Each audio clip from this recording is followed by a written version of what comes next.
ನಮ್ಮವರು ಅಂತ ಒಂಚೂರು ನಮ್ಮದು ಅಂತ ಸೆಳೆಯುತ್ತೆ. ಹಾಗೆ ಪ್ರೊಡ್ಯೂಸ್ ಮಾಡಿದಂಥ ನಿಮಗೆ same time Manju as a director. ಮಂಜು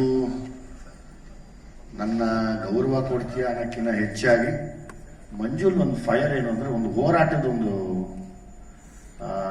ಶಕ್ತಿ ಏನೋ ಕಾಡ್ತಾ ಇದೆ ಆ ವ್ಯಕ್ತಿಗೆ. ಅಂದರೆ ನಾನೇನೋ ಒಂದು ನ್ಯಾಯ ಕೇಳಬೇಕು, ಎಲ್ಲಿ ಕೇಳಲಿ, ನನ್ನ ಕೈಲಿ ಆಗ್ತಾ ಇಲ್ಲ. ಇಡೀ ಸಮುದಾಯಕ್ಕೆ ಆಗ್ತಿರೋ ಅನ್ಯಾಯ, ಅಲ್ಲೆಲ್ಲೂ ಜಾತಿ ಭೇದ ಮತ ನೋಡಿದಿರ, ನೊಂದವರಿಗೆ ಆದಂಥ ಅನ್ಯಾಯ ಅಂತ ಎದೆ ತಟ್ಕೊಂಡು ನಿಲ್ಲುವಂಥ ಒಂದು ಪ್ರತಿಭೆ ಅಂತ ನಾನು ಅನ್ಕೊಂಡಿದ್ದೀನಿ ಪರ್ಸನಲಿ.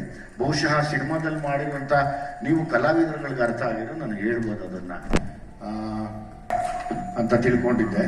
ಸೊ ಹಾಗಾಗಿ ಮಾನ್ಯ ಮುಖ್ಯಮಂತ್ರಿಗಳಿಗೆ ಮತ್ತು ಪೊಲಿಟಿಕಲ್ ಸ್ಪೀಕರ್ ಅವ್ರಿಗೆ, ಅಹಮದ್ ಸರ್ಗೆ ನನ್ನ ಥ್ಯಾಂಕ್ಸ್ ಹೇಳ್ತೀನಿ ವೇದಿಕೆ ಮೂಲಕ. ಯಾಕೆ ಈ ವಿಷಯನೂ ಮಾತಾಡಿದೆ ಅಂದರೆ, ಇದೇ ಥರದ್ದೇನೋ ಒಂದು ಅಥವಾ ನಟನೆ ಮಾಡೋದಾಗ್ಬೋದು, ಎರಡರಲ್ಲೂ ಫೋರ್ಸ್ ಇದೆ. ಅದು ಕರೆಕ್ಟ್ ಟೈಮ್ ಬರ್ತಿಲ್ಲ. ಬಹುಶಃ ಈ ಸರಿ ಕಾಲೋನಿಲ್ ಬರುತ್ತೆ ಅಂತ ನನ್ನ ನಂಬಿಕೆ. ಈಗ ರಾಜೀವ್ ಕೂಡ ಕಾರಣನೇ, ಮುಖ್ಯ ಕಾರಣ. ಆ ಲಾಸ್ಟಲ್ಲಿ ಒಂದು ಎಕ್ಸ್ಪ್ರೆಷನ್ ನಾನೇ ಹತ್ಬಿಟ್ಟಿದ್ದೀನಿ, ವಾವ್ ಏನಯ್ಯ ಈ ನಟ ಇಷ್ಟು ಚೆನ್ನಾಗಿ ಪರ್ಫಾರ್ಮ್ ಮಾಡ್ಬಿಟ್ಟಿದ್ದಾರೆ ಅಂತ. ಆರ್ ಎಕ್ಸ್ ಸೂರಿ ಸಿನಿಮಾ ಓಡಬೇಕಾದ್ರೆ ರಾಜೀವ್ ಕೂಡ ಕಾರಣ. Rajeev is also another hero.